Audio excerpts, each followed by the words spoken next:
پیارے دوستو، یہ سردیوں کی ایک خوبصورت شام تھی۔ علی ابھی ابھی گھر آیا تھا۔ وہ اپنی امی سے ضد کر رہا تھا۔ امی شہریار کے گھر میں جو مالٹوں کا درخت ہے نا، اس پہ اتنے پیارے پیارے مالٹے لگے ہیں۔ ان کے سارے گھر میں مالٹوں کی بہت اچھی خوشبو آ رہی ہے۔ امی آپ میرے ساتھ چلیں نا، صرف دو مالٹے مجھے توڑ کر لا دیں۔ علی اپنی ماں سے ضد کر رہا تھا۔ ارے میرے لال، وہ اونچے گھرانے کے لوگ ہیں، ہم جیسے غریبوں کا ان کے باغ کے مالٹوں پہ کیا حق؟ میرے بچے، اس خیال کو دل سے نکال دو۔ اللہ سے مانگو، وہ ضرور تجھے مالٹے دے گا۔ مگر امی، کیا پتا ان مالٹوں پہ میرا نام لکھا ہو، وہ میرے مقدر میں ہوں۔ آپ میرے ساتھ چلیں تو صحیح۔ آخر وہ مان ہی گئیں۔ ان کے قدم سیٹھ اشرف کے گھر کی جانب اٹھ رہے تھے، لیکن ایک اجنبیت سی محسوس ہو رہی تھی۔ وہ سوچ رہی تھیں کہ سیٹھ صاحب جو رشتے میں ان کے دیور لگتے ہیں، اپنے بھائی کے مر جانے کے بعد ان کا خیال رکھتے تو آج یہ دن نہ انہیں دیکھنا پڑتا۔ اچھا بھلا ہنستا بستا گھرانہ تھا، لیکن اختر کے مر جانے کے بعد آزمائشوں کی لپیٹ میں آ گیا۔ مشکل گھڑی میں سب ساتھ چھوڑ گئے، لیکن زینب بیگم بڑی ہمت والی خاتون تھیں۔ وہ کرائے کے مکان میں رہ رہی تھیں اور اپنا اور اپنے بچے کا پیٹ کپڑے سی کر پال رہی تھیں۔ انہوں نے کبھی کسی کے سامنے ہاتھ نہ پھیلائے تھے۔ خدا کی شان ہے، ایسے لوگ کتنے عظیم ہوتے ہیں۔ ایسے لوگوں کو مصیبتیں کبھی شکست نہیں دے سکتی۔ بے شک ایسے بندوں پر اللہ تعالیٰ بھی فخر فرماتے ہیں۔ ان کا دل تو نہیں چاہ رہا تھا، لیکن علی کی محبت میں گرفتار وہ سیٹھ اشرف کے گھر کی طرف چلی جا رہی تھیں۔ بات تو صرف 2 مالٹوں کی تھی، لیکن اس خوددار خاتون کو یہ بھی گوارا نہ تھا۔ تھوڑی دیر میں گھر آ گیا۔ گھر کیا تھا؟ محل تھا، محل، جہاں خادم کام کاج میں مصروف تھے۔ یہ دونوں ماں بیٹے سیدھے اس باغ کی طرف چل دیے، جہاں اس کی دیورانی اور بچہ شام کی چائے سے لطف اندوز ہو رہے تھے۔ اس باغ میں مالٹوں کا وہ درخت تھا جس کے صرف 2 عدد مالٹے علی کو مطلوب تھے۔ آؤ زینب، آج کیسے راستہ بھول گئیں؟ بڑے بھاگ ہمارے، آپ تشریف لائیں۔ زینب کا دل چاہ رہا تھا کہ صاف صاف کہہ دے کہ آپ لوگوں نے خود ہی تو ہمیں اپنے سے دور رکھا ہے، لیکن اس نے اپنے جذبات پر قابو پایا اور بڑی نرمی سے بولی، کشمالہ بہن، آج کل مصروفیت بہت زیادہ ہے، اس لیے ملاقات میں دیر ہو جاتی ہے۔ واہ بھائی واہ، غریبوں میں مصروفیت بڑھنے لگی۔ ہم تو سمجھتے تھے کہ ہم ہی مصروف رہتے ہیں۔ چلو علی، یہاں سے، تمہاری وجہ سے مجھے باتیں سننی پڑ رہی ہیں۔ چلو گھر، یہاں اب میں ایک لمحہ بھی نہیں ٹھہر سکتی۔ نو زینب، تم اینگری ہونے لگی۔ اچھا کام تو بتاؤ، کیسے آنا ہوا؟ علی فوراً بولا، آنٹی، میں آپ لوگوں کے درخت سے مالٹے توڑ سکتا ہوں؟ صرف تو ہوئی، میری ماما کو آنٹی مت کہو، غریب کہیں کے۔ کشمالہ کے بگڑے ہوئے بیٹے شہریار نے علی کو گریبان سے پکڑتے ہوئے کہا۔ کشمالہ بولی، چھوڑ دو بیٹا اسے، یہ غریب یتیم ہے، توڑنے دو اسے مالٹے، کر لینے دو خوشیاں پوری۔ نو ممی، منحوس ہاتھ اپنے درخت پر نہیں لگانے تم نے۔ زینب کی آنکھوں میں آنسو آ گئے۔ وہ علی کا ہاتھ پکڑ کر وہاں سے چل دیں۔ علی پر تو مالٹوں کا بھوت سوار تھا۔ وہ مڑ کے درخت پر لگے مالٹوں کو دیکھ رہا تھا۔ اس پر تو جیسے شہریار کی باتوں کا کوئی اثر نہیں ہوا تھا۔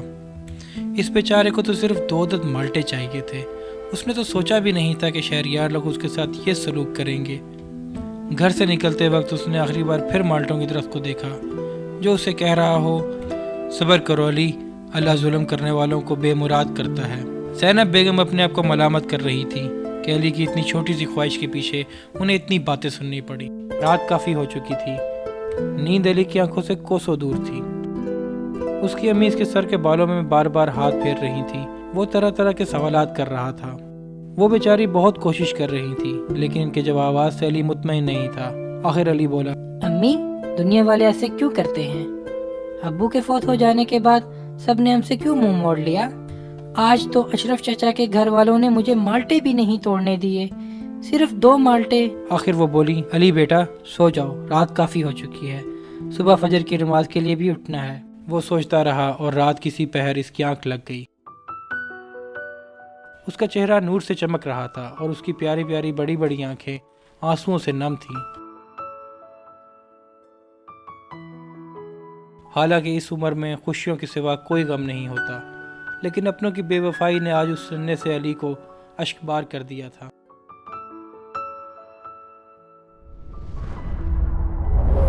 خواب میں علی کو اپنے ابو ملے، جو روڈ ایکسیڈنٹ میں اللہ کو پیارے ہو گئے تھے۔ وہ علی کو پیار سے دیکھ کر پوچھنے لگے، علی بیٹا، میں تمہاری اداسی دیکھ رہا ہوں، اور یہ کیا، تمہاری آنکھوں میں آنسو کیوں؟ کیا اشرف چاچا نے تمہارا خیال نہیں رکھا؟ نہیں ابو، سب ہمیں چھوڑ گئے، اور ابو آج تو شہریار نے مجھے 2 مالٹے بھی نہیں توڑنے دیے۔ علی کے ابو نے اسے سینے سے لگا لیا اور پیار کرتے ہوئے بولے، بیٹا کوئی پرواہ نہیں، اللہ تو تمہارے ساتھ ہے نا، بس اسی پہ بھروسہ کرنا، وہ تمہیں کبھی ناکام نہیں کرے گا اور نہ کسی مشکل گھڑی میں تمہارا ساتھ چھوڑے گا، بس تم اس کے ساتھ وفا کرنا۔ اور رہے مالٹے تو ان کے پیچھے تم مت رو، یہ لو مالٹے، یہ ایسے باغات کے ہیں جہاں کوئی روک ٹوک نہیں اور یہ پھل کبھی ختم نہیں ہوں گے۔ علی نے وہ مالٹے اپنے ابو سے لیے، اس سے تو وہ اٹھائے بھی نہیں جا رہے تھے۔ وہ مالٹے کیا تھے، بڑے بڑے مٹکے تھے۔ اس کے ابو سے پیار کر کے جانے لگے اور وہ بڑی میٹھی میٹھی آواز میں قرآن پاک کے الفاظ تلاوت کر رہے تھے، جس کا ترجمہ کچھ یوں ہے، جنت کے پھل نہ ختم ہوں گے اور نہ کبھی روکے جائیں گے۔ ادھر مؤذن پکار رہا تھا،